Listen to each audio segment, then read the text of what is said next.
I don't need love or a man. I just need caviar and kaftan. Oh, mine's also kaftan related. Okay. Wait. I don't get tan. I get drop dead kaftan. That's better. Better than what, you might ask? The one you said yesterday when we already filmed this whole episode, but then had audio issues. And so here we are again. Okay, well, as you can guess by now, we are, well, not guess. If you're watching this on Spotify, you heard that right. Watching. Because we are live and in person. Not really live, technically. But we are coming at your eyeballs from multiple cameras. We have the wide camera, the Tyler camera, and the Travis camera. And yes, that's also right. I am clicking a little button right off camera here that is changing all the cameras. So yeah, it's going to be some getting used to being on camera. And as Travis did point out, we did record this whole episode yesterday and the audio was fully lost. So today I do have backup audio running on my computer, which is worst case scenario audio. But we do also have our little podcast audio microphones that should be working today. Yes. So last I checked, they're working. And if you're listening to this and not watching, none of this matters. That's T. Except the audio was still lost yesterday. So now you're listening to this new audio that we're recording today. Well, with all that being said, I'm Tyler. And I'm Travis. And this is Tagline Twinks. And today we are recapping The Real Housewives of Beverly Hills. Season 14? Episode 13. Yes. And this is the first time you're seeing we're not actually Twinks. We've been upfront about this. I know we have, but they haven't seen it. Visual confirmation. Their eyes. Bare okay. Not bears. Bare eyes. Also, I want to point out, if you're looking at the wide shot, I'm kind of off camera. Oh well. That is our dog Early. And if any pets come out and about during all this, I will try to cut to them being in the shots. All right. Travis, you took notes this week, but I did have some housekeeping up front. The main housekeeping is that Bo's, quote unquote, put that video where she's quitting something like literally 2-3 months ago. Just came out what she's quitting. It's that she's quitting dairy. And she announced it in a People magazine article, which are normally paid for by themselves. So this whole thing just seemed to be like a ploy. I don't know. What do you think? I don't get it. I don't get it either. Is it tied to some business? Is she like... That's what I was trying to figure out. Is she like launching a dairy-free like something? Like that would be the only thing that's like worth all this rigmarole. Okay, let's see. Bo's. Well, I'm trying to find the article and it's not coming up. Was the dairy article a scam? Did you get catfished? No, it's real. Okay, I found it and she is... Okay, what is going on? Okay, we just need to keep talking and I'll read it. Well, what's there to talk about? Except that it's kind of a lot... I don't know. A grandiose announcement. It was a grandiose announcement. Like, it has to be for a business. Like, because otherwise it's like, okay, that's your personal business. Like, whatever. I don't know. It says, Dorit commented, "Good for you, mama. Health first." Papa? Baby? Good for you, Wait, Papa. Baby? I watched somebody doing impersonations of the Housewives, like not just Beverly Hills, but everybody. Yeah. And he was so good. I forget his handle. But when he did Dorit, he would always say baby. And I was like, he sounded just like her, and I didn't realize how like uniquely she says. I do Bubba, but not baby. I didn't think about it. I always do Bubba. Okay, well, I guess that... Did I have other housekeeping at the beginning? I don't remember. I don't think so. I think that is pretty much... We've kind of like blended. We're kind of like toes into so many Bravo shows right now that like I can't remember that we're talking about that I don't... Everything's kind of talked about at some point. So I don't know if there's anything new or noteworthy. Okay. Well, the main thing that we are doing is we are doing a Traders podcast every Thursday. We're doing Summer House every Wednesday. And now Survivor is also coming out today. So I think what the new schedule is going to be is Beverly Hills comes out Tuesday, so that comes out like early morning hours Wednesday. Then we're gonna have Survivor Wednesday, which will come out early morning hours Thursday. Traders, which is Thursday, comes out early morning hours Friday. And then we're going to record our Summer House episode over the weekend, and it'll come out early morning hours on Monday. Does that make sense? Mm-hmm. So I think that's going to be our new timeline schedule. So Summer House won't come out right after the episodes come out. That'll be kind of like a delayed release. Kind of like what we used to do for our after show episodes for Salt Lake. Okay, well, that is all the Tentative? I don't know that I like that, but we'll see. You want to record? No, I don't. I already have 2 jobs. This is your second job, and you want to also record 2 podcast episodes every Wednesday and release both of them on Thursday night. I'm not saying that it can't be delayed. Sunday just seems like a long time. It could come out. I don't know. I just feel like podcasts do better on weekdays anyway, so that's why I was thinking Monday. Okay. Well, we will end it there. That's a wrap on the podcast. Good night. Well, let's get into the episode. Get into the gig. Yeah, the gig. So last episode, we ended with Dorit's 4th of July party. Sutton storms out. The whole alcoholism fight of it all. Yes. So we start this episode with a little montage. We see Dorit playing ball with Jagger and Grandma. Jaggy. It's giving the scene Fudge College, honestly. Then we see Garcelle talking movie business with a producer friend. I think we need more establishing shots here. I think we need... I think I need to direct. I think this needs to be a movie. This camera. We need 4 more. And then we see people unpacking again at Erica's. This renovation has been like teased in the most minimal way for the past like 3 episodes. I'm kind of hopeful. Well, this is on the next time on, but it seems like her mom comes and kind of like rips the designer to shreds. Well, I'm hopeful that that's what actually happens. I'm hoping that it's not just like, oh, she says one little scene comment and then that's it, because it would be kind of funny to like hype up this designer the whole season and then it's bad. Yeah. Do you know, I don't think about it very often because obviously when Erica came on the show, so if you don't remember, because she doesn't talk about it very often, Erica has a fully grown child. Yes. And by fully grown, I mean he's like approaching 30. Police officer. Right. And he doesn't really want anything to do with the show. It has from the beginning, like he's a private person or whatever. But I just think sometimes we get to like know, when I saw her mom, I was like, oh, Erica is also a mom. But we don't ever get to see that side of her. Yeah, that's true. Whatsoever. Which, I mean, I'm not saying, you know, anything should change, but like get off the show if you can't show yourself being a mom. I just mean, it's just, I forget about it. And I will say she appears so young too. It's crazy that she has like a full grown son. Like not your just age. Full, yeah, like my 30-year-old son. That's wild. Yeah, it is. Anyways. Because I would say she like is in our age bracket, like if I just saw a picture of her. No, you don't think so? Yeah. I mean, she loves, well, I mean, I think there's little things that you can tell.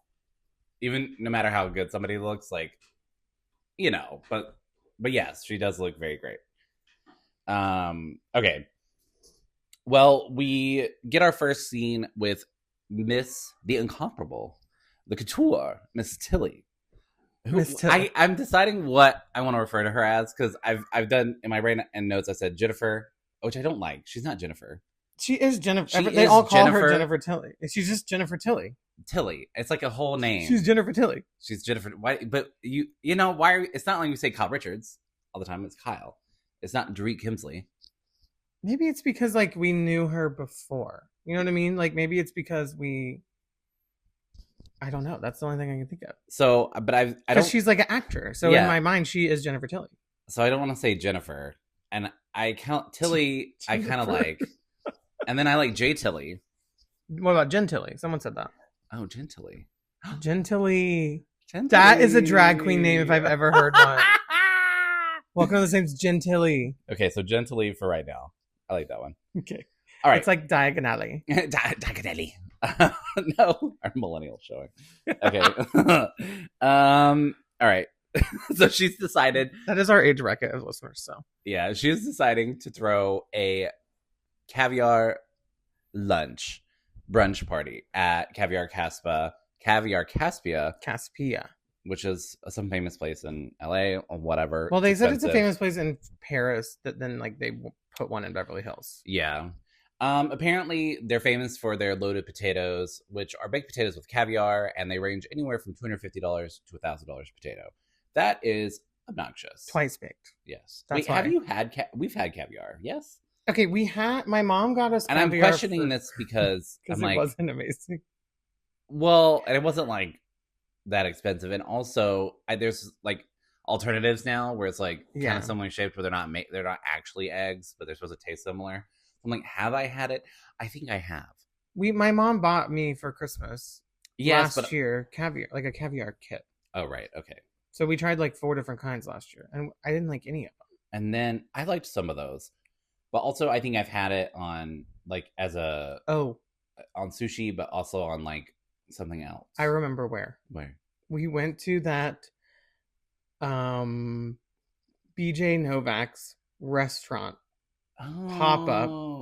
It was like chain collaboration with some bagel company. And there was like a guy dressed in a bear suit going around with a spoonful of caviar, and he like put a shot, like a dollop on our hand, and we like did the shot. And I didn't like that either, even though that one was supposed to be expensive. Yeah. I like caviar, I think. I like salty. And I mean, it seems like something you would globular. Anyways, okay. Is that a read? No. Okay, good. So Gently lets us know that she loves caftans and she loves caviar and she loves caviar Caspia. So she must have a caviar caftan party at and she likes serving Caspia. Cunt. Caviar Caspia cunt party. Yeah. Caftan party. And then so she's kind of doing a little planning for this party. Then we see Sutton show up. They have a little togetherness, and Sutton kind of explains to her what happened at Dorit's house. Yeah. She also explains to her that she needs to find someone who's actually rich to start dating, as opposed to the $300,000 a month that she gets from her ex-husband, who apparently wasn't rich. Yeah. Oh. I'm just kidding. I'm just saying she's like saying she needs to find someone actually rich this time around. And I'm like, are you kidding me? Yeah. So that's Delulu.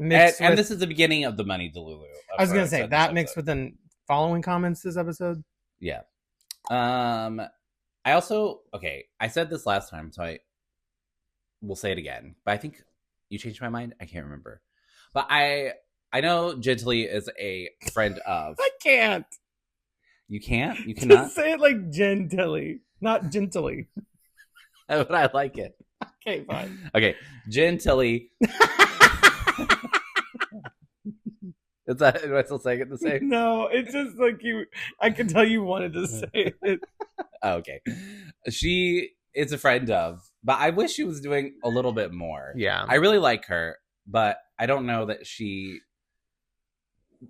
but Kathy is kind of the same. Maybe this will work for her because Kathy's not a drama stirrer or starter, but she is sort of comedic relief, and like maybe Jen will like fulfill some sort of similar slot. I think Kathy did more, even in her little like who's hunky dory, toothless and homeless, like even though she didn't do that much for her related. Even though she didn't do that too, but even though she didn't do like a shit ton with like getting involved in the drama and all that stuff, and even when there was major drama on her, she like didn't even get involved in that.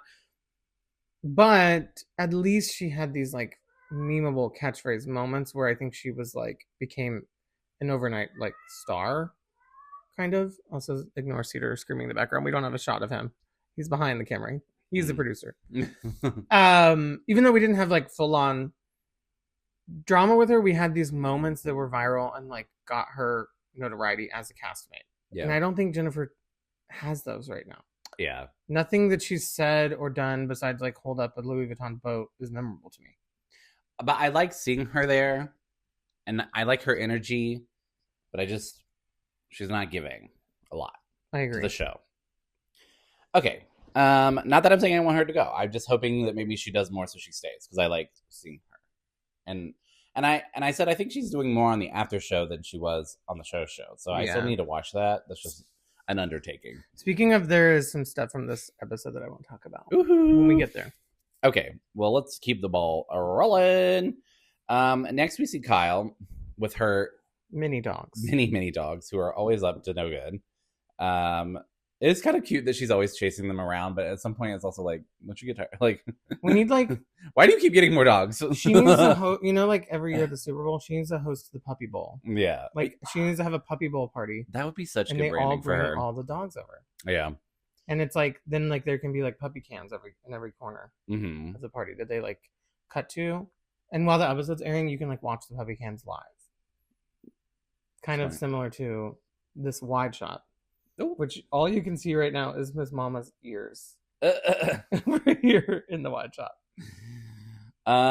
Okay, well, the main point of this scene is that she's meeting with her therapist / life coach. Life coach therapist to the stars, Gucci down, Gucci Daddy. I don't remember his name. I was thinking, Chris? I was like, this man, is he just so successful that he can buy all these nice clothes, or was he just born rich and then he's now a life coach? Okay, but you also don't know that he has, quote, all these nice clothes, or if he just wore a Gucci shirt because he was going to be on Housewives. That he borrowed, yeah. No, he didn't have to borrow it. He's a therapist. He's not poor. But he just maybe chose to wear one of his nicest shirts to be on Housewives. This is what I'm saying. Like, if I was going to be on Housewives, I wouldn't wear this. Yeah. All right. Well, I was judging visually. Okay. Yeah, you were. All right. She says a couple things in here that I think are noteworthy, but she's basically talking about her main problems in life, which are empty nest syndrome and moving on or not moving on. Yeah. Yeah. So she does mention the quietness of the house, but I think she's talked about that a lot on the show already. And with the Mauricio situation, she said a couple interesting things. The first was that she's worried. She feels like Mauricio has moved on in some ways. Like, he's out, he's got a condo, he's living his best life. She's back at the house. He's in Europe. Yeah, he's in Europe. He's traveling with Portia. Like, she hasn't even done that herself with one of her kids. Like, Portia, and on his own afterward. Yeah, and she's at the house, not feeling like she's doing the same things. But she also says that she's afraid to move on because what if she finds somebody else? But then Mauricio is done, quote unquote, sowing his oats around, aka spreading his seed. Yeah, if you know what I mean. And then he's ready. You don't like that visual? No. And then he's ready to come back, and she's moved on. And I just think this was like a very, like, girl. It's sad. The self-worth. Yeah, it is sad. It's like your self-worth. Because it's like she's saying, like, is it esteem or worth? She's like saying, like, I mean, it's basically saying that she doesn't want to get the divorce, and if it was up to her, she wouldn't. And so, if there's a chance that he might come back, then she doesn't want to have moved on. Yeah, because but it also, she wants him back. I think she does want him back, but I do think the divorce is her decision too, yes. Or the separation. Yes, but I'm just saying, it sounds like she's saying, I want, like, if he came back for me, I would accept him. Yeah. So she's not ready to let herself move on yet. She's saying she wants him to fight for the relationship. I think she's basically saying, I'm waiting for him to realize that he should want to come back. Yeah. And that's not happening. Yeah. But I wish she had a little more, so, like, okay, you had it, you lost it, and tough luck. Yeah. You're crazy. Now go crazy. Go get some pussy. You know what I mean? She also says that she didn't want to be a single mom like her mom. So she was really proud of the length of her marriage. Yeah. Because, and it was like her proudest accomplishment because she grew up watching her mother move from marriage to marriage. And I think that brought some financial instability. I think there's a lot of, especially back in the day, dependence on the man for financial security, right? They also just like talk about, I mean, even if it's not the financial security, it seems like they had a rough childhood. And maybe it stems from... Well, and they were working. actress. You know what I mean? Yeah. Child actors and all that, the baggage that goes with that. I mean, she made a TV show about it that made her sisters not talk to her for years. So, right. So there must have been some trauma there. Yeah. But I was also like, you know, it's not, the times have changed. Like, you're not in the same boat as your mom. Like, if Kyle's fine, yeah, and the kids are kind of like out of the house already, so it's not. I mean, Portia's not, but she's gonna be soon. It's not the same as like I'm a single mom and my kids are gonna like be affected by this. So what was that whole conversation they were talking about with, you know, Dorit PK after 10 years, everything's 50-50. Mm-hmm. They've been married for 25 years, 26 years or something. So she's walking away with half. She doesn't have to work again. Her kids don't have to work again. The grandkids don't have to work again. I mean, she's good. Yeah. What would you do if you had like,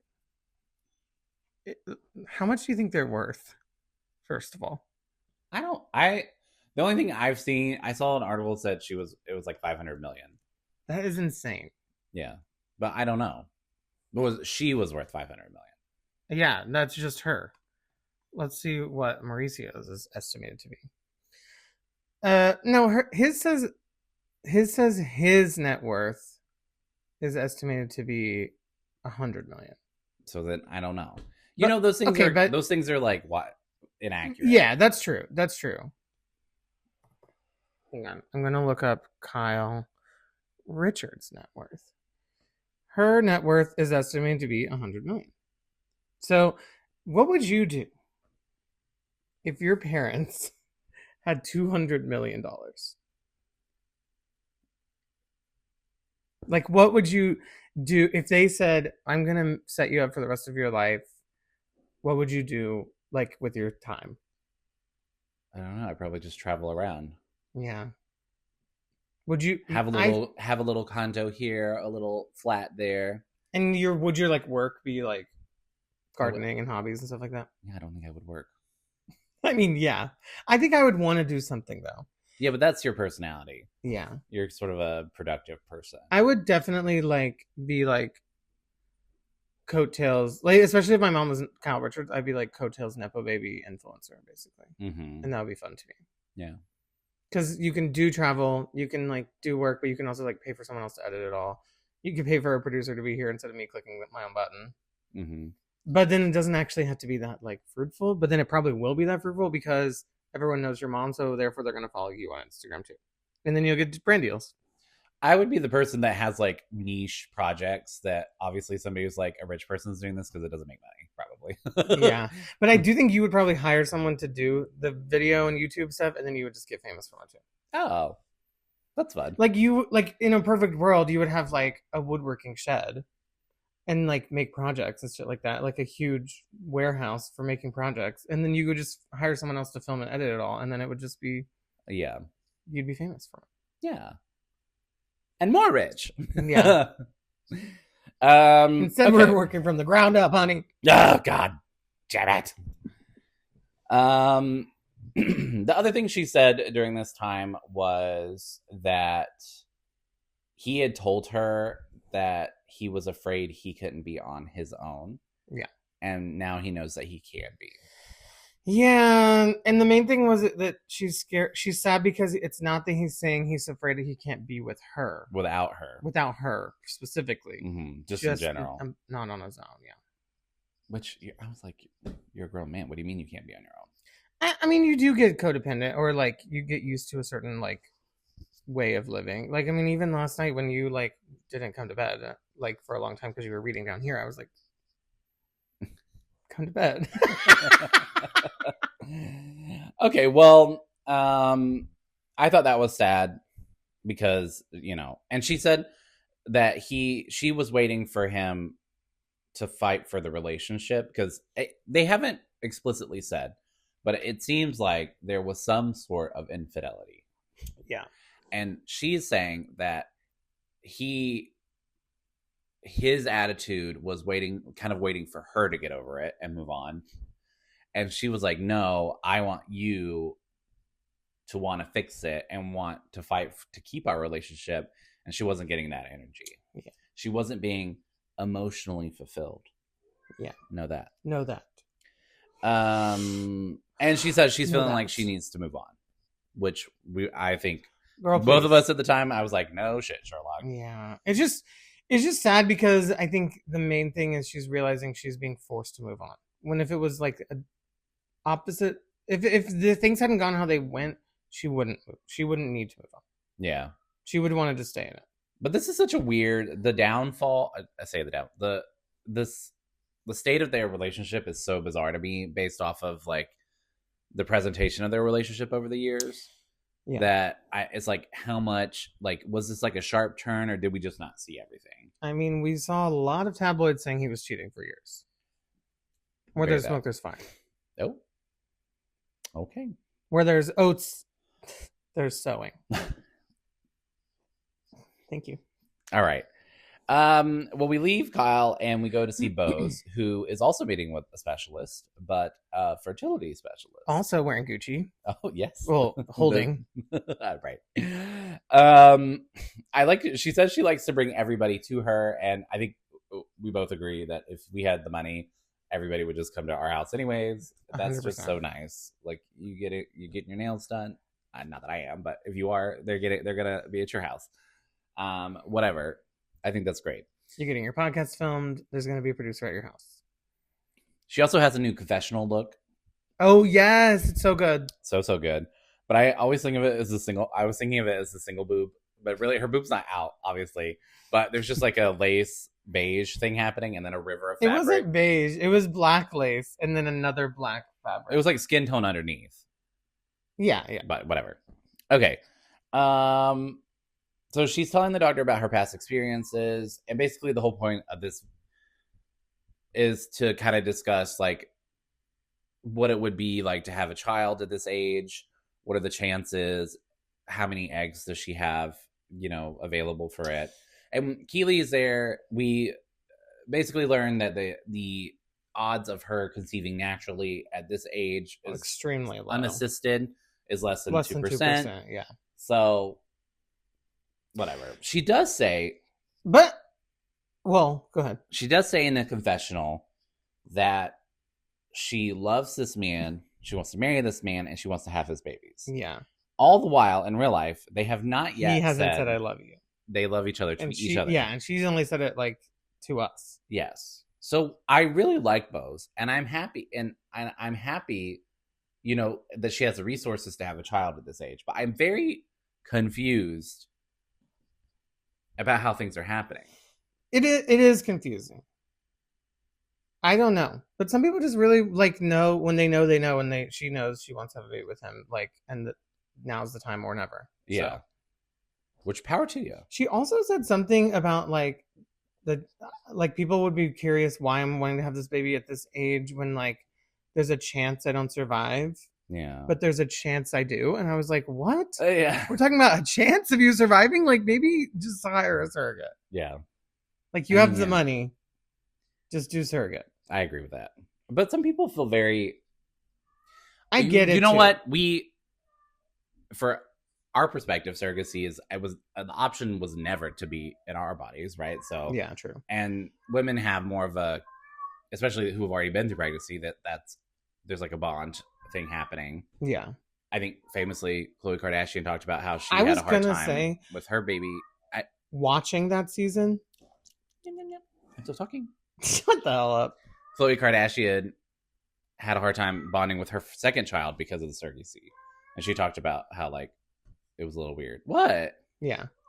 What I was going to say is that I also feel like when we were watching that in person, like in real time, I was like, it's so weird to think that like they just call her and like, okay, go to the hospital, and then she gets in a hospital bed and they just like, here's your baby, immediately bring her the baby that someone else just had.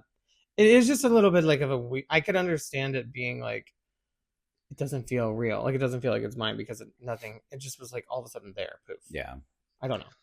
Though let's not get it twisted, we are very pro surrogacy. Oh yeah, of course. I just could see from a mother's perspective that it just feels a little weird, and it's hard to like. Maybe she doesn't want to do it. It's hard to put two and two together. Like, this is mine, right? But at the same time, based off your history with pregnancy, yeah, just get a surrogate. Based off the history alone, I would maybe say surrogacy, much less for being 48. Yeah. I don't know. It just feels. I'm saying exactly what she said people were going to say, I guess. Yeah. And I still think it's a little bizarre that this is. Hello? Why is the cat screaming so much? Come up here, you weirdo. Okay, he's just approaching frame. Being in the frame. He's in the frame. I think that it was interesting, though, that the doctor was like, if you're above 45, we would expect to see 0 of these what'd they call them? Egg houses? She said 0 to 6. 0 to 6. And she has 4. So that I feel like that would mean that you're like maybe above the 2% range at least. I think you're making some assumptions here. Okay, you're right. Also, I mean, as we know from our Instagram, she's not currently pregnant and hasn't been pregnant in the last year. So that puts her at like 49, almost 50 at this point in real time. So I think that she's not having one on her own. Yeah. Although, infamously, Diana, who was a 1-season wonder, not really a wonder, a 1-season housewife, she had a baby at 52. I always forget about that. Mm-hmm. So you want a villain? Here I am. Here I am. Okay, so we leave Bose, and now we're getting to the meat and potatoes of the episode, which is going to be the caviar Caspia brunch. We see a montage. I'm shocked it's already come. There's not much before it, honestly. Listen, there was a lot of dialogue. All right. Okay, there was a lot of dialogue. You're right. But we get a montage of some of the ladies getting ready. Dorit says she's not looking for confrontation. We obviously know that's going to happen. Right. And Sutton makes a joke in her confessional about... oh, God. Or was it confessional? It doesn't matter. She calls Dorit Pori. It was confessional. She would never say that to another cast member because she's a coward. Okay. And she calls her Pori and says that she would only get the cheap caviar. So, what a dig. Okay, the name Porit is kind of low-key funny. However, coming from Sutton, it's gonna come back like that's gonna be like talked about during it. Yeah, like it's shitty to say, yeah, but clever. So we see Bose and Dorit are riding together to the party. Bose was kind of giving, I don't know, she was kind of saying that I was confused by this. I was confused by this a little bit because I was like, what do you say? But I think she was criticizing Sutton leaving Dorit's house because Sutton was the one who brought up the whole sisterhood thing. And Bose, I think she was trying to encouragingly say their position should be like, we should encourage Sutton to participate in the sisterhood and be nice and not leave and fix things. Yeah, that is what she was saying. But I also think that that's kind of unrealistic. Yeah. Dorit says in a confessional that she needs to stop playing the victim in situations that she creates. Which I think that is... I mean, would you say Sutton plays the victim all the time? Okay, in this point, and I mean, I think that Kyle brings this up later. The whole alcoholism implication has bigger implications now that we know that, that's basically, part of, her dad's story. Yeah. And his, ending his life story. So I can see why, it does have bigger implications now, knowing all that, as to why she was so offended by someone saying that to her. And so I do think she has a right to, she was kind of victimized, I guess, in that way, and being called that. Does she always run away from her problems and dish things and not be able to take them? 100%. You know? So, I don't know. And just to reiterate, I think I've said this 5,000 times on this podcast, but alcoholism accusations never go over well on Housewives. It's like a low-hanging fruit. Everybody drinks. Not everybody, but a lot of the housewives drink. And they all drink more at than these others. Parties. Yeah, and not to mention, let's not talk about Roni. Season 3 through 12. You want to really, the only franchise that really should have had to sit down. Yeah. And been like, whoa, okay, come on. So it's just, but even then, it's like, they said this later, it's like, you're labeling somebody, you're dealing, it goes from okay, this person likes to have a good time, quote unquote, or they drink a little bit or whatever. It's putting more assumptions on top of their life that aren't necessarily true, and it's unnecessary. Yeah. So was Dorit in the wrong for saying that and trying to make a joke about it again? Yes. Mm-hmm. Could Sutton have not said "you're a bitch" and stormed out? Right. Also, yes. Mm-hmm. And this is the first time she says that there are two, well, not the first time in the episode, she says that there's two sides of Sutton. There's a really supportive side. There's a clip of her like being supportive about Dorit's, like, I'll help you through this, whatever. And then there's the attack Sutton who's like offended and yelling and really going in on people. So yeah. Okay, well, we get to the caftan party. Jennifer Tilly obviously is already there. She looks stunning. Insane. She has a beautiful blue caftan with all this gold embellishment. I swear she probably bought this on some vacation and then was like, I have to throw a caftan party to show this off. Yeah. She has this huge gold necklace. Oh, yeah. The jewelry was crazy. Yeah. Bulgari down. Yeah. I mean, I own a couple of those pieces, but like for the average viewer, crazy jewelry. We see some of her friends. One of whose name is Anne Marie, and one of whose's, and then we see Erica arrive. She looks stunning. Yeah, I was gonna say we did do this last night in our first taping of this, but we need to do a ranking of them all. Yes, I like Erica. Also, echoes my personal sentiments about Jennifer, in that Jennifer now it's just gonna keep changing. She says, I like Tilly. She's smart, fun, and has incredible style. How she's friends with Sutton, I don't know. Yeah, I love that, though. The read. I think it is true. I mean, Sutton, let's just say money can't buy you class. And by class, I mean good looks. Well, she does arguably have good clothing. It just doesn't, maybe what she gets doesn't always look the best on her. Styling, right. Money can't buy you style. Yes. Okay. Then we see Garcelle come in, and Garcelle looks nice. The problem is that she's wearing the exact shade of blue as Jennifer, and with Jennifer's gold detailing at the neckline. It's so far and above. Like, yeah, it's an instant comparison where you're like, uh-oh. Unfortunately, it's giving a little like what I ordered on Temu versus what arrived. Oh. I'm not saying it looks that bad, but they do look like the same exact styling and color. And then just like one is like miles ahead of the other, unfortunately. Mm-hmm. I would have never thought it looks bad if she didn't have the direct comparison right next to her, you know? Mm-hmm. And then we see Kathy with the morally corrupt Faye Resnick. La morally corrupt, wearing lemon. Yeah, she has a Lululemon caftan, if you will. Citrus. Citron. She's a citron Prusse caftan. Then we get a cutaway to Sutton, Kyle, and an associate of Kyle's. Okay, what is Cedar yelling about? He like hates that we're talking and we're not talking to him. He's being crazy. Should we just cut this out? No. Apologies to that one viewer who told us on our Traders review that they docked a star because the cat was screaming in the background. Now you know what a madhouse we live in, and we can't help it. So that's just part of the charm, and if you don't like it, if you're not a cat person, maybe this isn't the podcast for you. Oh. Boop. Boom. Okay, so we get a cutaway to Sutton, Kyle, and Kyle's associate in a car, and they're just chit-chatting. But Sutton basically saying that she is not nice Sutton today, and she's primed. And let's just say, not nice Sutton today. No, ma'am. No, ma'am. And let's just say she has been chewing on this little money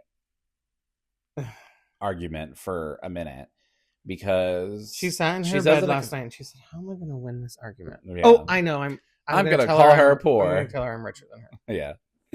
She says in a confessional that she thinks Dorit comes for her because Sutton has a life that Dorit wants.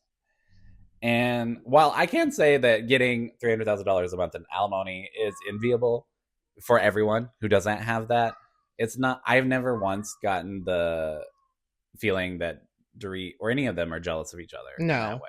Not to mention, Jealous of what? Your house that is like pushed up to the curb on the street? I don't think so. I don't understand. Where's the luxury in that house? Okay. I actually don't get it. Every time they show it from like a B-roll of like a drone shot, I'm like, that, like, buy a house with a front yard if you're that rich. Maybe she doesn't care about a yard. Clearly. Okay. I don't like it. I think you're saying something and you're not saying anything. She has a nice house in LA. It's expensive. I'm just saying, if I had that much money and I was going to flaunt it, I would have a better house. That's all I'm saying. Okay. Well, anyways. So she's apparently at some point latched onto this idea that Dorit doesn't like her simply because she has more money, and which is insane, but that's what she's gone with. Yes. So Dorit and Bose arrive at the party next, followed by Kyle Sutton and their friend. I think it said Kyle's assistant. Yeah, I don't remember what it said. Dorit is the only one not, and she says, I think I missed the caftan memo. You think? Right. I think you chose to miss it. I think she chose to miss it too. But you said, and I agree with this, that she thought maybe more than one person would show it. Like, I think maybe it was like implied caftan. She didn't realize, like, literally she'd be the only one that didn't do it. Yeah. All right, let's do the ranking. Garcelle made a funny comment. She says, does Chanel not make caftan? All right, let's do our ranking. So first, obviously, Gentili. Right. Mm-hmm. Second for me, I'm going to go Erica. I feel like she looked the most stunning. The styling with it all, the long... Mm-hmm. I mean, I guess she always has long, straight blonde hair, but it just goes well. She does different things. Yeah. Mm-hmm. Then for me, I would go Bose next. Hers was kind of like the giraffe, vibrant red, but like giraffe print, or animal print. Yeah. Then I would go Kathy for me. You think Kyle above Kathy for you? I'm going to do Kathy, then Kyle. It just looked like a tablecloth. Citrus or lemons. A tea towel. Yeah, I just don't like it. Okay, now that you say that, I do understand that. I just think Kyle's was a little boring for me. But it's still better than lemons. I'm still going to go Kathy, Kyle. Then we're going to go Garcelle. Yeah. Then we're going to go Sutton. Yeah. I hated Sutton's. It looked like modern. It looked like let's talk about tablecloth prints. Sutton's looked like a print that you would find at like Home Goods and hang in a gallery wall that you like don't know what to do with. Yeah. That makes sense? Yeah. And something was, I mean, her makeup was a little harsh today. Yeah, she wants to talk about Dorit's makeup needing a touch up. Yeah. All right. Well, they have a little sit down before the main dinner part. This was really funny because as soon as they sit down, Dorit calls out that Sutton is drinking water. No, Dorit doesn't call out just that. Jennifer says, Sutton, can I get you anything? He's like, can I get you a vodka? No, water for me. Like, loud announcement. And I said, yeah, we know why you're announcing that. And Dorit calls it out. Yeah. And she says, are you only drinking water because of our little tete-a-tete? Which Sutton does not take kindly to this and says, leave me alone. What is your problem with me? Is it okay to drink water? Now we can't drink water. Oh. There's no vodka in this water, okay? I don't know where this accent is going. It's not my typical Sutton accent. Whatever. And then Dorit says, look, I never know what Sutton I'm going to get, and now I know. And now we've said it. Yeah. And I like that she said this to her face. Yeah, I did too. So which face? Oh! And so then they move to the dinner table, which conveniently Dorit and Sutton are sitting right across from each other. Yeah. We get a little Anne-Marie shade at first because who was it? Garcelle was walking by and saw the name tag and was like, yes. I loved that though. Is that bitch from last season here? I was like, what are the odds that like they put someone named? And also I was kind of I was like, I didn't realize Garcelle had such a big issue with her. Like none of them must have liked her at all. Yeah, it was all very awkward. Whatever. Her time. A dark time. Well, did you see she's suing the anesthesiologist foundation that like called whatever foundation? I don't know if foundation's the right word, but remember last year when some anesthesiologist association. I think they like licensing board or something. Yeah, called her out on their Instagram. Apparently, she's suing them for like slander. Okay. More power to you. FAFO. What does that mean? Fuck around and find out. Oh, like you. Well, on TV, talk about people's medical business. You went on TV and said acting like you were somebody a full-on anesthesiologist when you're a nurse. Mm-hmm. Anyways, all right. Not that nurses aren't great. There's just a difference. Yes. But most importantly, you went on and acted like you knew something about somebody's medical history without knowing anything else about them. That's true. I forgot about that. That was so weird. This is weird. She was weird. Yeah. She's weird. She's a weirdo. She doesn't fit in, and she doesn't want to fit in. Okay. So the dinner starts with an awkward silence, which Faye breaks by saying it was nice, something like along the lines, it was cool or nice that you were nominated for an Oscar to Jennifer Tilly. This was a little while ago. So she talks about that for a second. Well, also, her sister was nominated for an Oscar at the same time or something. Or maybe not at the same time, but like at some point in her life. Yeah. And they're the only one of two sets of siblings that happened to. Mm-hmm. And also she says, and the only Chinese American or half Chinese, or the way Chinese. She said Chinese American. Yeah. And then they're like, "Wait, you're Chinese?" And she's like, "My dad was Chinese." Yes. Which I had no. Did you know that? No, I didn't. Mm-mm. And then to which Erica says, "I'm 10% Native." I was like, "Oh Lord." I was like, "Why did she have to say that right there?" It just seemed like you're not fully white. Me neither. It's like a weird thing. Yeah. And it triggered not a memory. It makes me react that way because there's I'm from Florida, Southern Florida. And when I say Southern Florida, I mean not the South Florida. I meant like the South, culturally South region of Florida, not like coastal or. You're from the South. Yes, the Baptist Bible Belt part of Florida. Yes. And there's just a lot of people who claim Native heritage that don't actually have it. It's kind of a common. Wait, explain why though, because when you told me this yesterday, I didn't know this. Yes. Okay. Back in the day, at some point, I think in the early 1800s, there was some sort of law that would give people benefits if they had some sort of Native heritage. Like, I can't remember if it was land rights or there was something that incentivized people to say that they had Native American ancestry. Gotcha. And so a lot of people lied. And then those lies have been perpetuated down the family. So some people believe that they have Native American ancestry because of that when they don't actually. So, and it's also a way of like, we are the children of the colonizers. And so people don't quote unquote belong here and necessarily. I mean, whatever. And there's that whole dark history. It's just people crazy want to distance themselves by saying, well, actually part of our history is like we've mixed in and this is our right to be here or whatever. So we colonized, we took over, we basically ran them out of their native land. And then and then a couple of years later, we were like, oh wait, we should benefit off this. How can this benefit me? Right. Further. Yes. So crazy. When she said the 10% Native, I was like, oh. Well, and she's from Georgia. She's from Georgia. So yeah. I was like, ooh. I've never taken a DNA test, but my family, my dad's side claims to have Native American in us somewhere. Right. So kind of, I want to just to know if it's true or not. But probably not. All right. That would be devastating to my grandma, honestly. She has a lot of like little trinkets. All right. They make a Cher. Then Jennifer Tilly makes a comment about Cher being Native American, which I think some people might think because she has long, like dark hair and she wore a Native American headdress one time. Well, yeah. Well, maybe not one time.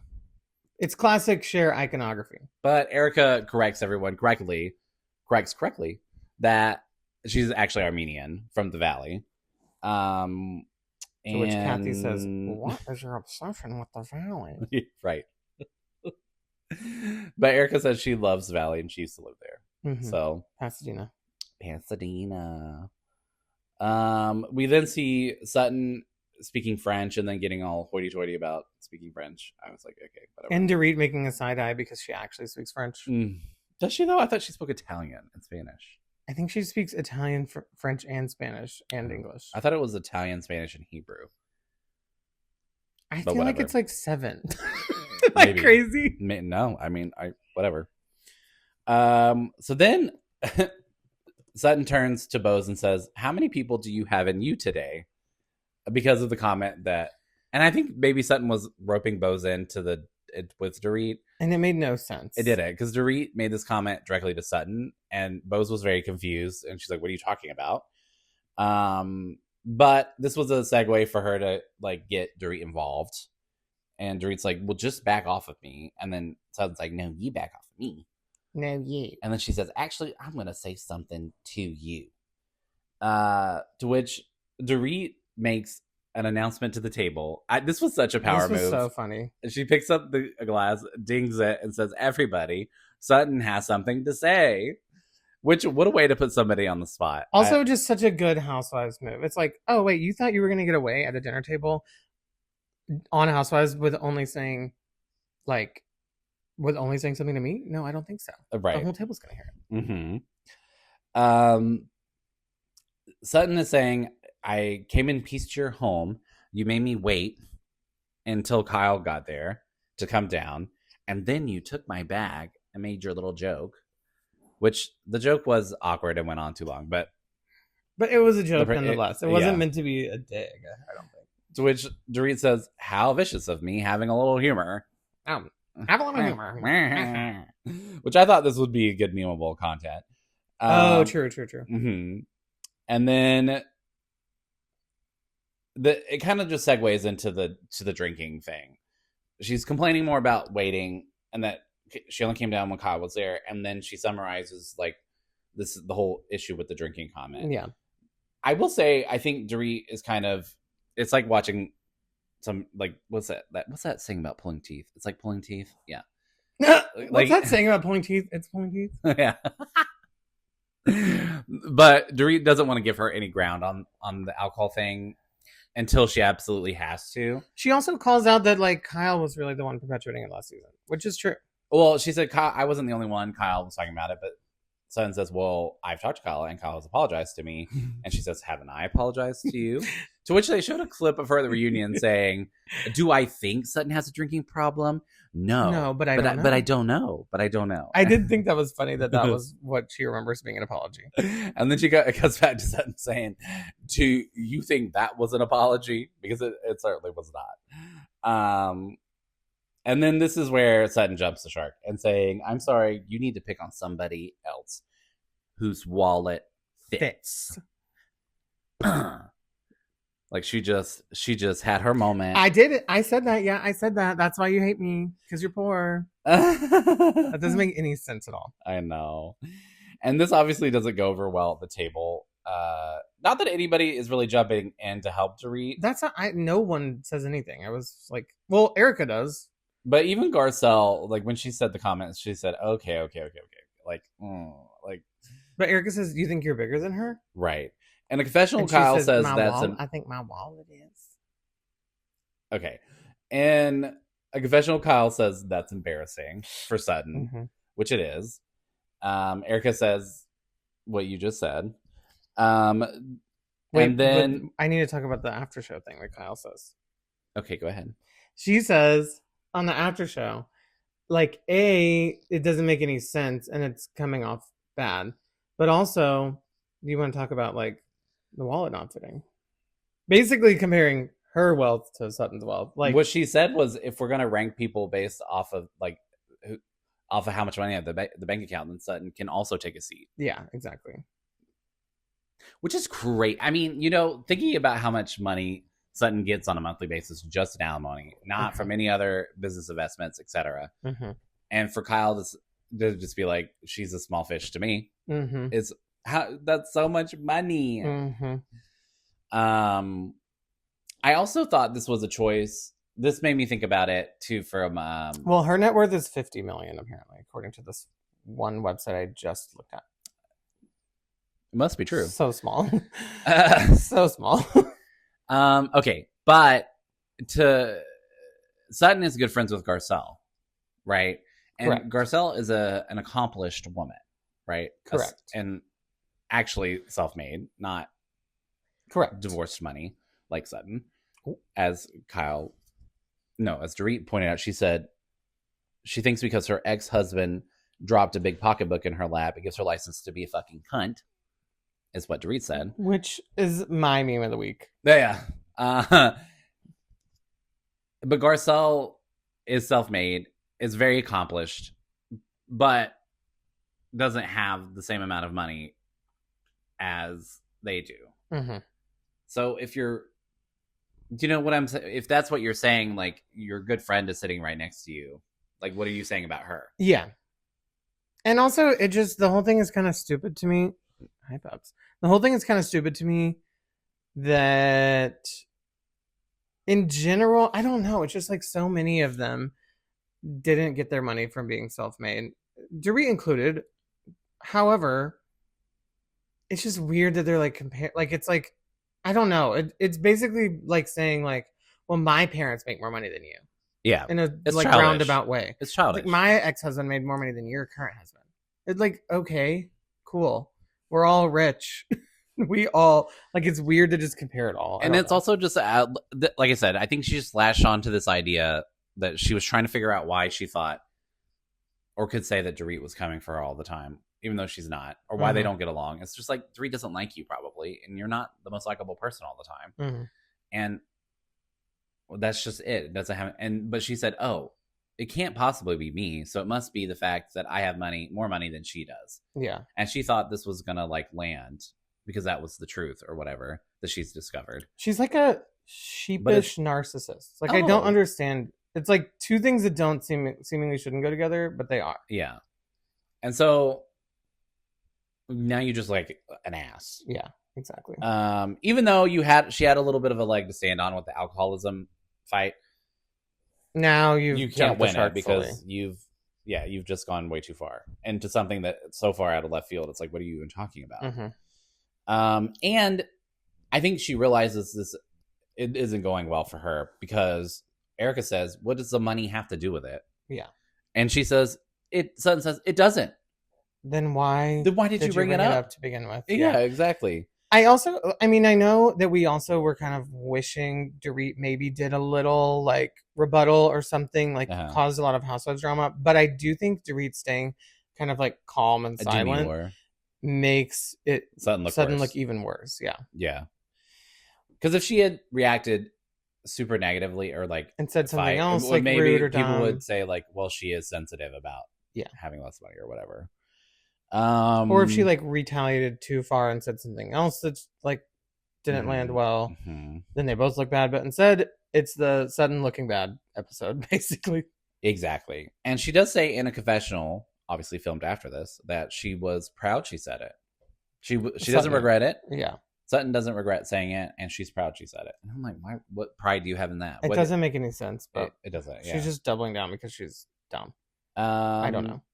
But Dorit pivots away from this whole money conversation and says, you know what? So it's okay for you to leave my party, but not Kyle. To which Sutton says, well, I wasn't sitting on the curb in a bathrobe, which I was like, Kyle's catching strays over here. Yeah, right. And then she says, did I call you a bitch? So Dorit says that to Sutton because obviously this was what it escalated too far. And then Sutton says, no, and I should have called you a fucking bitch. So triple down. You think I'm a bitch? Well, you're not that wrong. Okay, Barrage.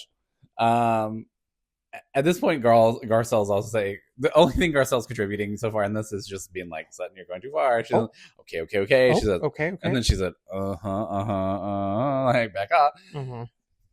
It seems like everyone is kind of like, nobody's jumping in at the table, but everybody, the faces that are being made is sort of like, nobody's on Sutton's side. Yeah. But no one's also standing up for Dorit, really, except the one Erica comment. Right. Dorit says, okay, I'm the one who's mean, but I think we need to get a mirror so Sutton can look at herself. This is where Sutton tries to make a comment about her needing a makeup touch-up, which is like, that's not true. Sutton does need a mirror. Jennifer says, I don't want them to get into a caviar food fight because it would be messy and expensive. Garcelle tries to intervene and says, what if we could get to the root of the problem and say, Dorit, could you just say it was a bad joke? You're sorry or whatever. About the alcohol comment. Okay, the thing is, at this point, I feel like maybe Dorit went low, then Sutton went low, and then now Sutton has gone low, low, low. Yeah. For no reason, really. So, Garcelle being like, could Dorit apologize? It's kind of like, okay, Dorit does apologize or whatever, but it doesn't really, obviously doesn't mean anything, but also I'm like, why isn't she telling Sutton to apologize now for the wallet comment? And then we have Kyle jumping in, being like, sorry, no, I'm jumping. We got a tiny bit. But we have Kyle jumping in, and then being like, what do we both need to like make everything work, blah, blah, blah. And I'm kind of like, can we just admit that Sutton's like actually a bitch and can't deal with it being like bitched at also? And then that Dorit doesn't really need to move forward with her. Right. I get that we're on the show, we're in a group, blah, blah, blah, but like maybe Dorit can just like not fuck with her anymore and Sutton doesn't have to come back next season. Oh, just saying. You can finally be like done with a boring narcissist on my screen. Okay. I think that also Dorit was being the bigger person at some point because she said, what can I do to make this better? Like she tried the apologizing thing. Sutton obviously doesn't take it because it's not sincere. And she's like, listen, I didn't want to offend you. If I offended you, I wish you would have just said that comment really like is not okay or hurts my feelings or whatever. Talk about instead, it. Instead, you called me a bitch and left my house without explaining anything. So, which is true. Although I understand Sutton having a negative reaction to something that like is that deep. Well, every time you have a negative reaction, for instance, when Magic Mike doesn't call you to be on the stage, you don't have to leave. Yeah. You can stay and deal with your problems head on. But I guess the ballet taught you not to do that. So yeah. Well, they both agree that they need space. They swap seats, and that's kind of the end of the argument. We get Faye makes a funny comment about, I think Faye kind of clocks Sutton's issue is that Faye's like, I drink as much as Sutton does. Yeah. Which is to say a lot. Yeah. Because she's like, we just like to have a good time, but we don't want people to put labels on it. Well, she said something like, Dorit's always late. Sutton maybe drinks a lot, but like, we don't need to be like always calling out everybody's flaws. Yes. Basically. But in a roundabout way is also saying that Sutton has a drinking problem. To which Sutton remains fully sat. Yeah. And says nothing. But again, Faye says she drinks as much as Sutton does. Yeah. So she's like, I'm not putting you down for that. But I will say, Sutton has a confessional, and I was confused. She says she is done with Dorit. Like, just fully done with her. Yeah. And I was like, this just feels very like, we went from A to Z, and like, where was M and OP? Like, I guess I just think maybe like it's been a long time coming. So I guess I don't know. It just seems unnecessary. I'm like, you're like flying off the handle for what? Over something that's kind of stupid. But Dorit says to Kyle after she's got up and walked from the table, she says, I don't want to go low, but I will eviscerate her because I can only take so much. Yeah. To which I was like, I don't like these types of comments because I'm like, I want you to pick a lane.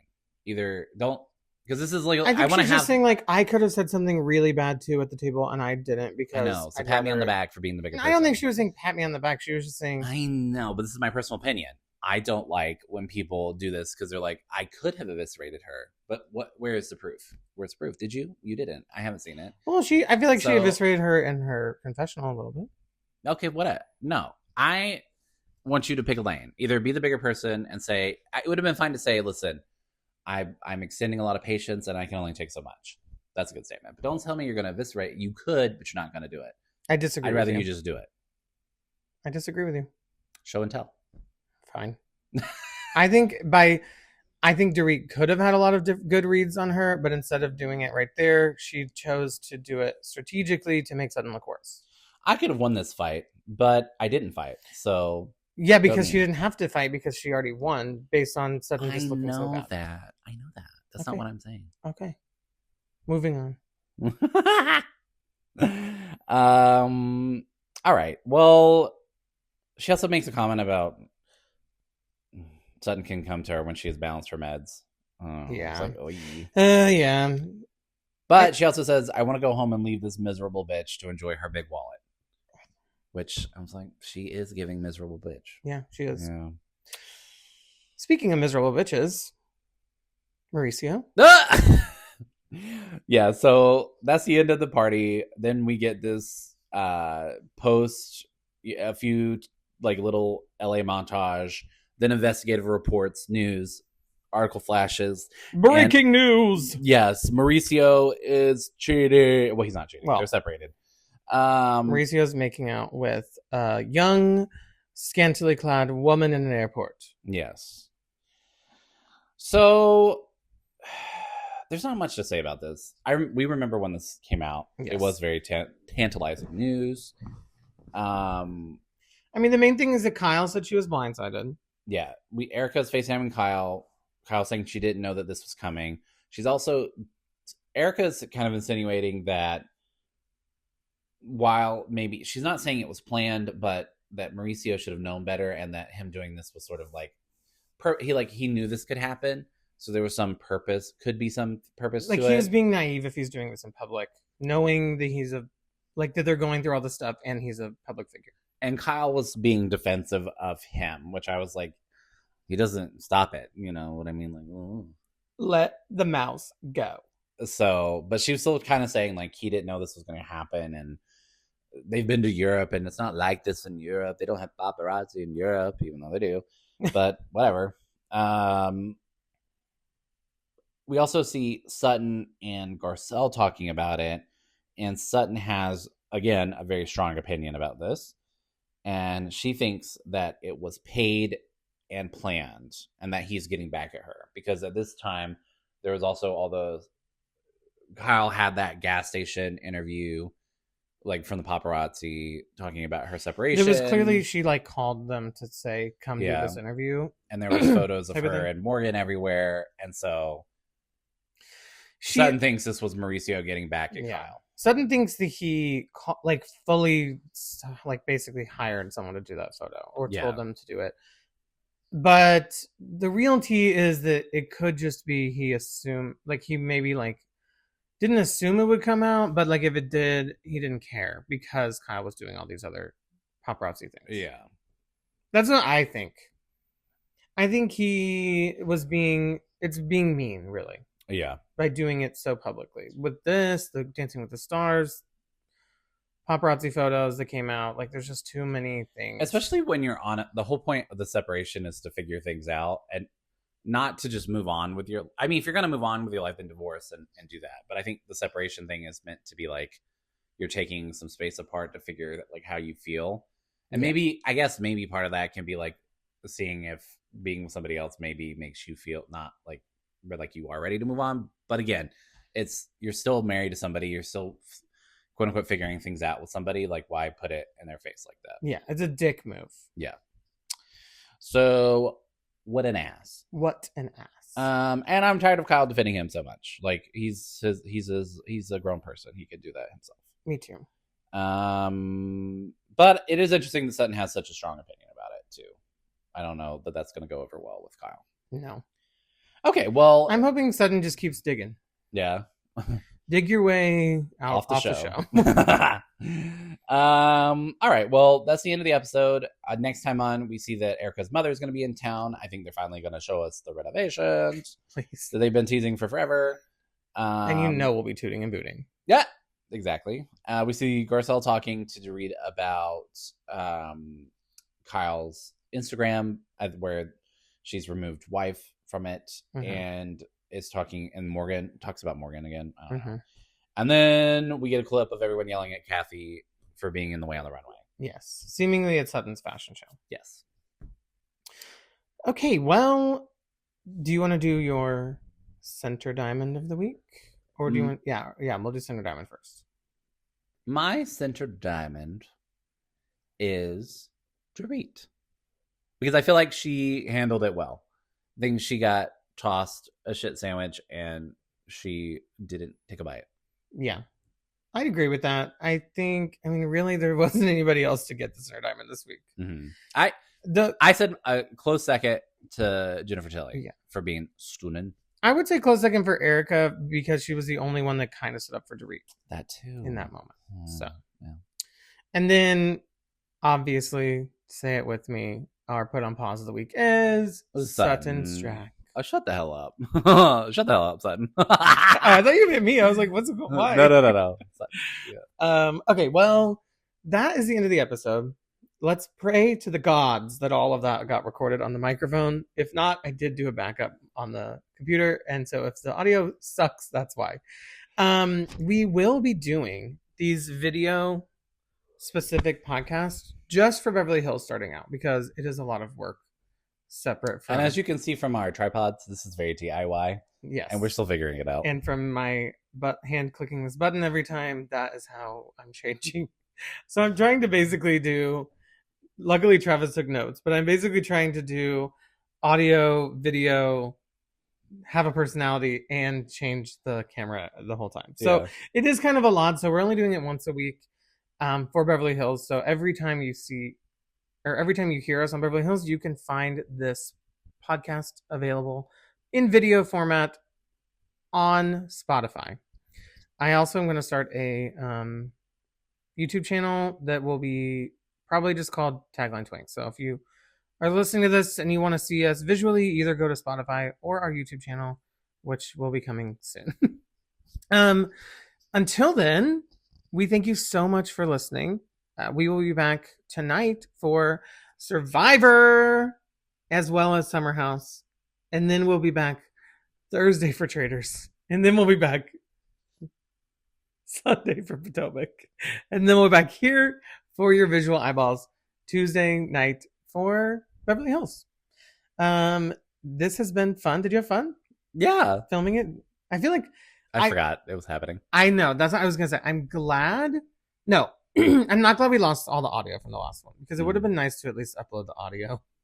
But I'm kind of glad that we had 1 full hour of testing and then 1 full hour of this because I feel like it seemed more natural this time. Do you think so too? Sure. Sure. No, I'm sorry. All right. Well, we thank you so much for listening. I am Tyler. And I'm Travis. And this has been Tagline Twinks. Until next time, goodbye. Goodbye.